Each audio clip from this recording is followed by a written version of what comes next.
Assalamualaikum warahmatullahi wabarakatuh.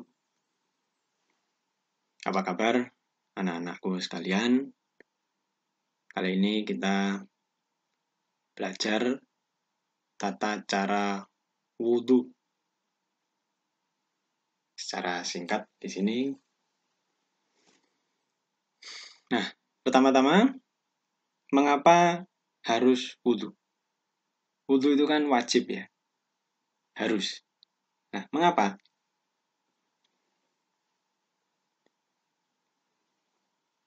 Tujuannya apa toh wudhu itu? Wudhu bertujuan untuk menyucikan diri sebelum melaksanakan ibadah. Tubuh atau badan kita itu harus suci sebelum beribadah, misalnya sholat, ngaji, ya. Nah, wudhu dilakukan dengan membasuh. Membasuh apa? Membasuh anggota badan tertentu. Tidak semuanya, kalau semuanya kan mandi. Tertentu, nanti akan dirinci satu persatu dengan air. Air yang suci dan menyucikan. Seperti air sumur, itu suci dan menyucikan. Ada air suci tapi tidak menyucikan, misalnya air kelapa. Itu tidak bisa digunakan untuk wudhu. Jika belum berwudhu, maka kita masih dalam keadaan tidak suci. Sehabis buang air misalnya, kalau kita belum berwudhu, maka keadaan kita tidak suci. Sholat maka tidak sah, harus wudhu dulu. Nah, keadaan tidak suci itu disebut hadas. Ya, hadas. Dibagi dua, ada yang disebut dengan istilah hadas kecil, dan yang kedua hadas besar. Untuk bagian pertama ini kita bahas hadas kecil karena berkaitan dengan wudhu.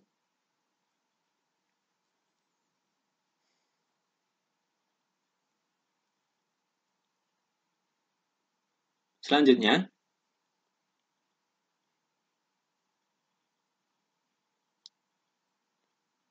apa itu hadas kecil? Keadaan yang tidak suci tapi kecil. Maksudnya seperti apa?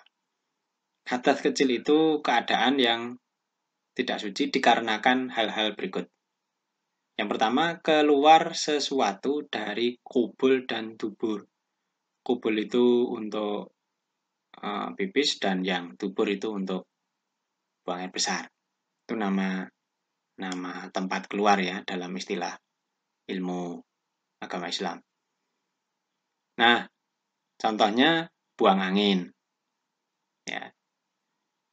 Itu hadas kecil. Kalau melakukan itu maka kita dalam keadaan hadas kecil. Buang air kecil. Ya. Kemudian buang air besar. Nah, 3 hal ini yang keluar dari kubul dan dubur yang menyebabkan kita dalam keadaan hadas kecil, dalam keadaan tidak suci. Maka kalau sholat kok kena ini gitu ya, maka batal sholatnya karena kita kesuciannya hilang. Nah, yang berikutnya hilang akal. Istilahnya hilang akal ya, tapi tidak selamanya, hanya sementara.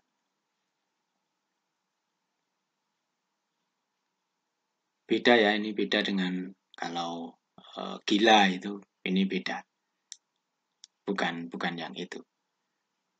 Hilang akal itu misalnya pingsan. Entah karena sesuatu hal, ya karena kecelakaan atau karena pikiran, begitu bisa pingsan. Nah, itu hadas kecil. Kemudian mabuk. Mabuk di sini berarti karena hal-hal yang memabukkan, misalnya minuman keras atau obat-obatan begitu ya. Kemudian tidur yang terlentang.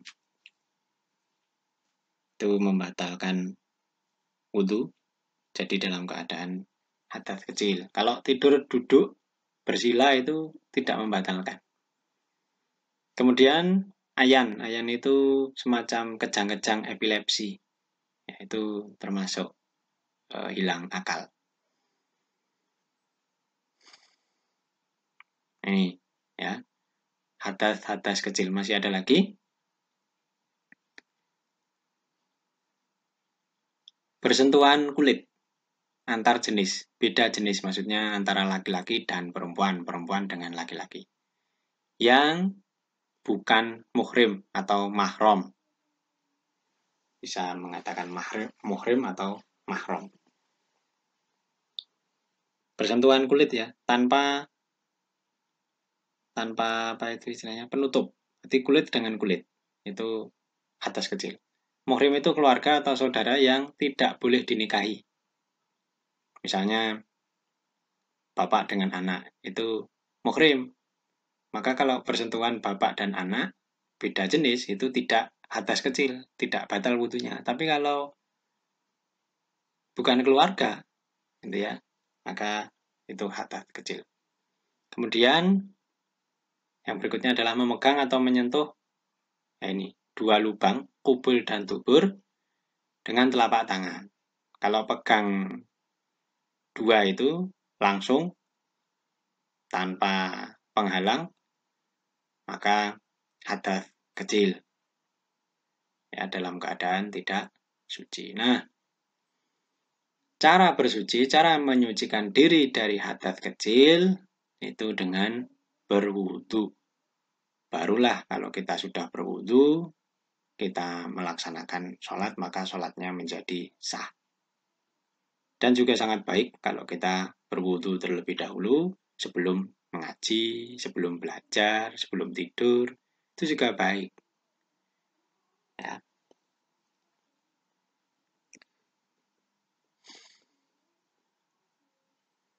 Kemudian, tentang wudu, tata cara wudu. Sebelum urutan-urutannya, kita ketahui dulu bahwa wudu itu punya ketentuan yang harus dipenuhi agar wudunya itu sah dan sempurna. Ada ketentuannya, tidak asal pakai air gitu ya. Nah, apa yang menjadi ketentuan? Di antaranya adalah syarat sah. Wudu dianggap sah apabila memenuhi syarat sah ini. Ini berkaitan dengan orangnya yang berwudu itu bagaimana.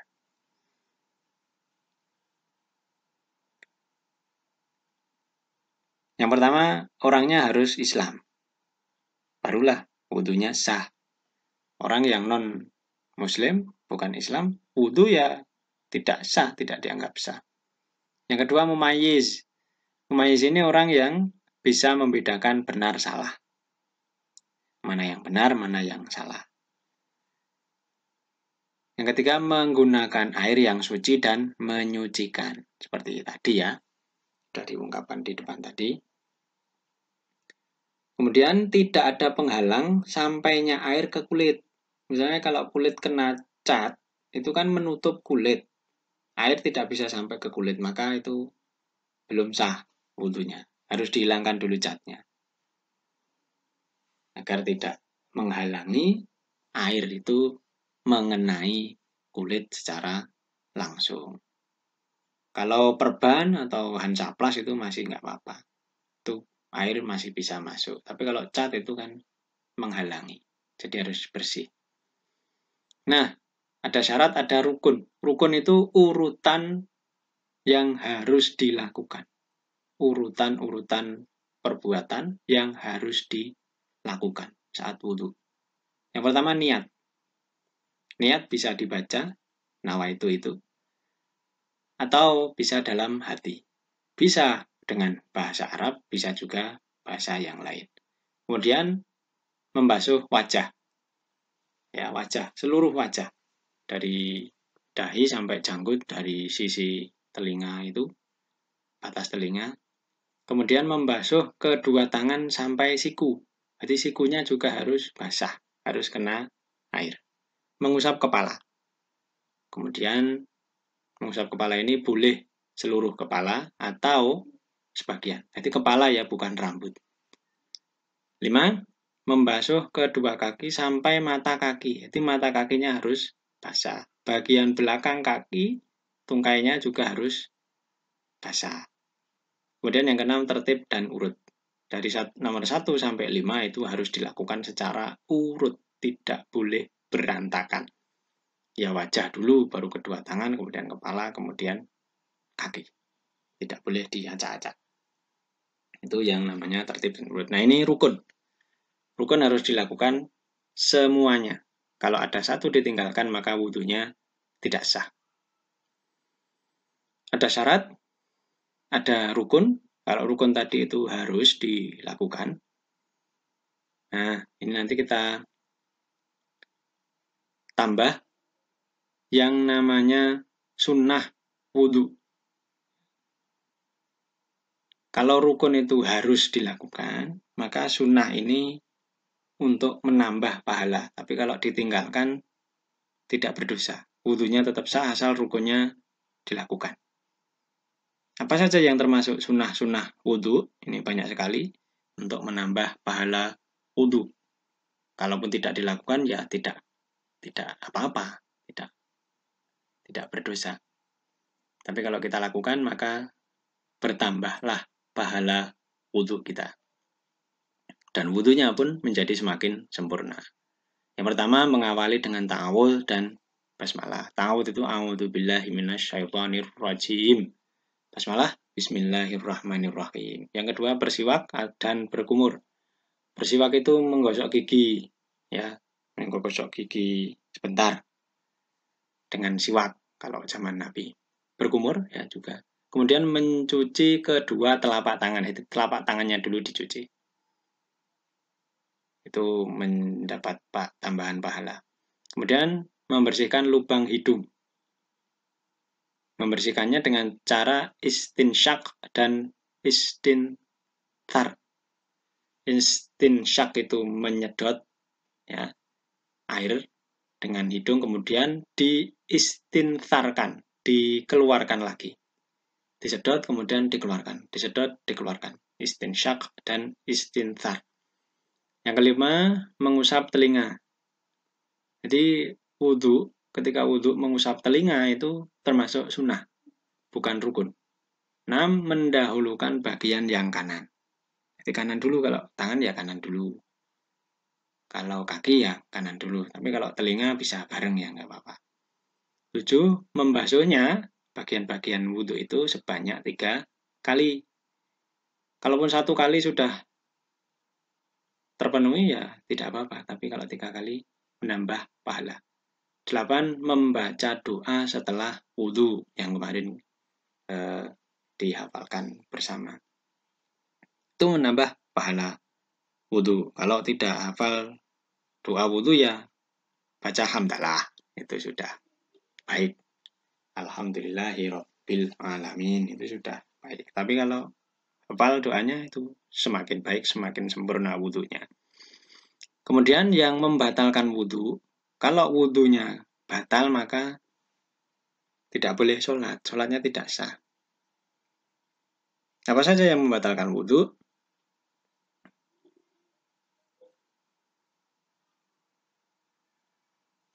Semua yang menyebabkan hadas kecil. Yang tadi itu, 4 hal itu. Kalau kita melakukan itu maka batal wudhunya. Kalau mau sholat, belum sempat sholat, ya wudhu lagi. Di tengah sholat kok hadas kecil, batal wudhunya, batal pula sholatnya. Nah, ini kita sampai kepada urutan-urutan wudhu, bagaimanakah berwudhu dengan benar. Ini bagian pertama dalam wudhu. Kita lihat. Pertama-tama adalah mengucap ta'awudz dan basmalah sambil mencuci kedua telapak tangan. Ya, dicuci dulu telapak tangannya sambil baca a'udzubillahi minasyaitonirrajim. Bismillahirrahmanirrahim. Bismillahirrahmanirrahim. Bismillahirrahmanirrahim. Bismillahirrahmanirrahim. Bismillahirrahmanirrahim. Bismillahirrahmanirrahim. Bismillahirrahmanirrahim. Bismillahirrahmanirrahim. Bismillahirrahmanirrahim. cuci 3 kali atau sampai di sela-sela jarinya itu juga. Nah, kemudian berkumur 3 kali. Bisa juga diawali dengan bersiwak atau gosok gigi sebentar. Biar gigi bersih, mulut juga bersih. Terhindar dari sisa-sisa makanan, nanti tidak mengganggu ibadah. Kemudian yang ketiga, membersihkan hidung 3 kali dengan istinsyak dan istinthar. Kalau melakukan ini, airnya jangan banyak-banyak menyedotnya, nanti bisa bikin sakit. Sedikit saja kemudian keluarkan. Sedikit keluarkan. Ini sangat banyak manfaatnya untuk kesehatan rongga hidung. Kemudian, itu tadi bagian awal dari wudhu. Ini bagian inti wudhu. Nah, sampai di sinilah kita mengucapkan niat wudhu. Boleh dilafalkan, diucapkan, ataupun bisa di dalam hati. Ya. Bisa dengan bahasa Arab, nawaitul wudhu'a, dan seterusnya, ataupun di dalam bahasa yang lain. Nah, setelah berniat, barulah kita membasuh wajah 3 kali secara merata. Dari dahi, batas tumbuhnya rambut, sampai batas telinga, sampai dagu. Ya. Jadi diratakan, air itu diratakan dengan tangan kita. Kemudian, membasuh kedua tangan sampai atas siku 3 kali. Kita dahulukan yang kanan, dibasuh dengan tangan kiri. Kemudian tangan kiri kita basuh menggunakan tangan kanan. Sampai siku-sikunya, sampai bagian belakang siku itu juga harus kena air. Kemudian mengusap kepala. Itu bukan rambut ya, karena tidak semua orang punya rambut, ada yang tidak punya rambut. Maka yang benar itu mengusap kepala 3 kali. Mau sebagian boleh, atau seluruh bagian kepala yang tumbuh rambutnya itu juga boleh.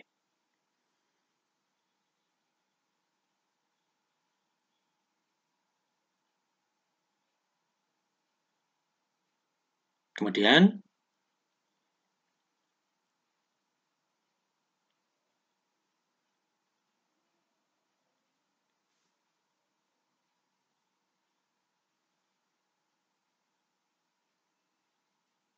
nah ini membasuh telinga. Ini bisa bareng ya, tidak perlu ada pendahuluan kanan atau kiri karena bisa dilakukan secara berbarengan. Bagian depan yang berlubang-lubang maupun bagian belakang. Ya, bagian belakang telinga itu dibasuh begitu. Nah, kemudian membasuh kedua kaki sampai atas mata kaki 3 kali. Gunakan tangan untuk meratakan air dan juga untuk membersihkan sela-sela jari kaki. Itu juga menambah kesempurnaan wudhu. Ingat ya, sampai mata kaki. Bagian belakang kaki juga harus dibasuh. Dan yang terakhir adalah doa sesudah wudhu. Bagi yang hafal, dilafalkan, ya, diucapkan. Kemudian kalau yang belum hafal, ucapkan hamdalah. Alhamdulillahirabbil alamin. Nah, ini bagian terakhir dari pembelajaran kita adalah niat wudhu. Ini mengulang-ulang saja. Di antara kita sudah banyak yang hafal. Niat wudhu adalah, ini berbahasa Arab, nawaitul wudhu'a liraf'il hadatsil asghari fardhal lillahi ta'ala. Nawaitul wudhu'a liraf'il hadatsil asghari fardhal lillahi ta'ala. Nah, ini artinya saya niat wudhu untuk menghilangkan hadas kecil. Fardu itu wajib karena Allah Ta'ala, demi Allah, bukan demi yang lain. Nah, ini yang bisa disampaikan oleh Pak Hasan pada kesempatan kali ini. Semoga bisa menjelaskan meskipun singkat. Untuk kemudian kita akan membahas hadas besar. Demikian. Hasan akhiri. Assalamualaikum warahmatullahi wabarakatuh.